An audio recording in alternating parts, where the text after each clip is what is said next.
వాళ్ళ వరకే పరిమితం అవుతాయి. అది కాదండి. ఏదైతే ఈ కూటమి అమలు కాని వాగ్దానాలు ఇచ్చి ప్రజలను మోసం చేసిందో, వాళ్ళ నమ్మబలికిందో అది ఒక కారణం. మీరు చెప్పేటువంటి కారణం అనేటువంటిది అది ఒక చిన్న కారణం. అది వ్యక్తిగతమైన వాళ్ళ వరకే పరిమితం. కాకపోతే ఒక కొంతమంది మాట్లాడితే వాళ్ళు దెబ్బతింటారు. పార్టీ మొత్తం ఈ విధంగా పరిమితమైందంటే ఇచ్చినటువంటి వాగ్దానాలనే ప్రధానంగా తీసుకోవాల్సిన అవసరం ఉంది. వెంకటేశ్వరరావు గారు ఏంటి సార్ ఈ దౌర్భాగ్యం? వీటి మీద డిబేట్లు పెట్టుకునే దుస్థితి? ఎటు వెళ్తున్నాం, ఎక్కడికి వెళ్తున్నాం?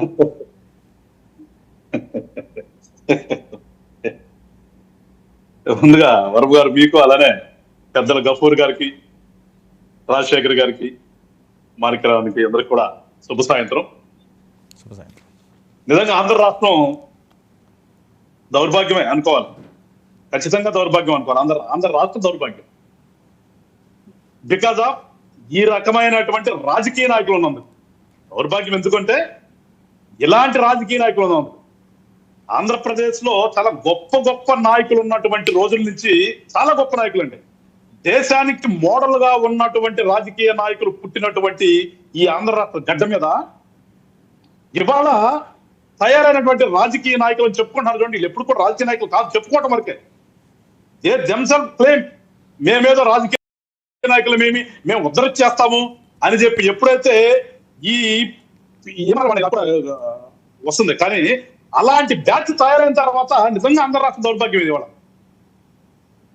నిజంగా ఏదన్నా ఒక డిబేట్ జరిగితే టీవీలో ఒక అభివృద్ధి గురించో, లేకపోతే సమాజంలో ఏదైనా మంచి చేయటానికో, లేకపోతే ఏదైనా ఒక అన్యాయం ఇన్సిడెంట్ జరిగితే దాని మీద జరగాల్సింది పోయి ఇవాళ రాజకీయ నాయకులు తిట్టుకునేటటువంటి బూతుల మీద, రాజకీయ నాయకులు ప్రవర్తిస్తున్నటువంటి తీరు మీద పదే పదే, ఇవాళ కాదు కదా, మీరు ఎన్నిసార్లు పెట్టుకుంటారు నాకు తెలిసి, పద్దాక ఇవాళ ఏదో కొత్త కాదు ఇది, వీటి మీద డిబేట్లు జరిగే పరిస్థితికి దిగజారిపోయిందంటే రాజకీయాలు నిజంగా దౌర్భాగ్యమే. ఆంధ్ర రాష్ట్రం చేస్తున్నటువంటి దౌర్భాగ్యమే.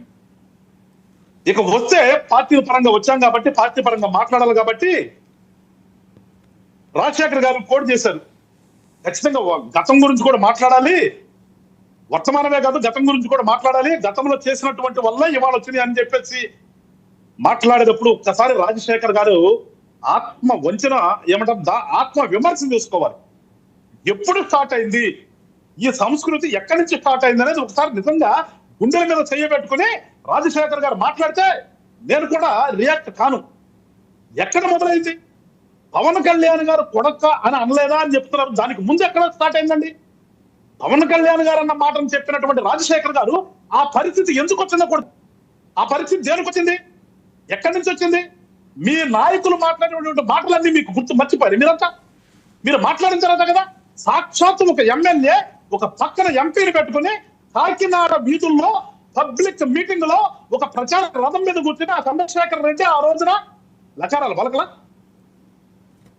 పలకలేదా? ఏమైంది ఆ రోజున? మీరు మాట్లాడారా? మీ నాయకుడు మాట్లాడారా? మీ పార్టీలో మాట్లాడారా? తప్పులో పంపించి నువ్వు ఒక ఎమ్మెల్యేవి, పక్కన ఒక ఎంపీ నుంచి ఉంది, ఏంటా మాటని ఎవరైనా మాట్లాడారు మీద ఉన్నా? ఆ రోజున మా వాడు దాన్ని ఖండించితే అక్కడ ఏ రకంగా చేశారు మీరు? వాళ్ళందరినీ కూడా ఏ రకంగా కొట్టించారు మీ అధికారాన్ని పెట్టుకుని? ఏ రకంగా తెలియదు మీకు? మర్చిపోయారా? తర్వాత ఏం మాట్లాడారు మీ నాయకులు? మాట్లాడిన తర్వాత కదా మా పవన్ కళ్యాణ్ గారు బహిరంగ సభలో మాట్లాడినది కూడా మా ఆఫీస్ లో మీటింగ్ పెట్టి ఈ రకంగా నన్ను ఈ రకంగా చిత్రహింసలు చేస్తున్నారు, ఈ రకంగా మాట్లాడుతున్నారు, పిచ్చి పిచ్చిగా మాట్లాడుతున్నారు, ఇది కరెక్ట్ కాదని వెంకటేశ్వర గారు అది కూడా నా దగ్గర అది నేను డంప్ చేసి ఉంచాను. ఈ టాపిక్ నాకు వస్తుందని తెలుసు. ఈ లింక్ తో ఆ లింక్ నేను వినిపిస్తాను. గఫూర్ గారు మాట్లాడిన తర్వాత ఆ ముచ్చట్లు కూడా నేను తీరుస్తాను. ఎవరెవరు ఏంటి మాట్లాడారని అది మీరు కంటిన్యూ చేయండి.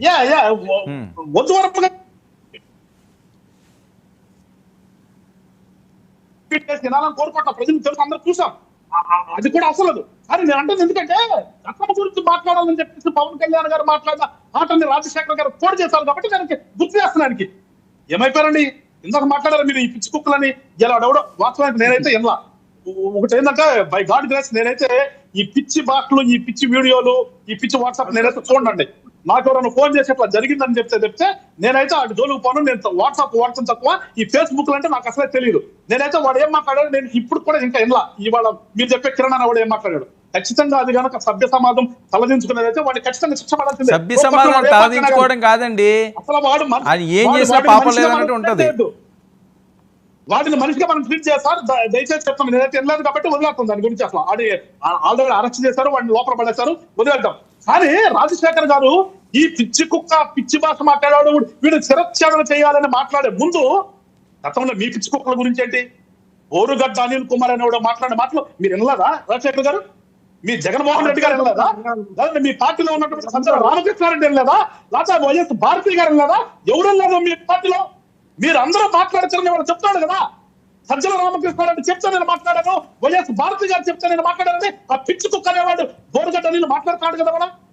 అదే విధంగా మీ పోసాని కృష్ణమరెడ్డి పిహెచ్డి చేసినటువంటి పెద్ద రైతులు మాట్లాడిన భాష మీకు అనిపిస్తుంది మీకు? ఇవన్నీ ఆ రోజు ఎప్పుడన్నా మీరు ఒక రోజున ఏ టీవీ డిబేట్ అన్న గుర్తునే మీరు మాట్లాడటం తప్పు. కానీ ఒక ప్రెస్ మీట్ మీరు విగ్రహాలు కదా, మీరు విగ్రహాలు కదా, మీరు ఒక ప్రెస్ మీట్ పెట్టి అదే మీరు మాట్లాడటం తప్పు. లేదంటే మీ నాయకుడి దగ్గర పోయి సార్ జగన్మోహన్ రెడ్డి గారు మన వాళ్ళు మాట్లాడుతుంది కరెక్ట్ కాదు, రాజకీయాల్లో ఉన్నాం మనం అని ఎరుగని మీరు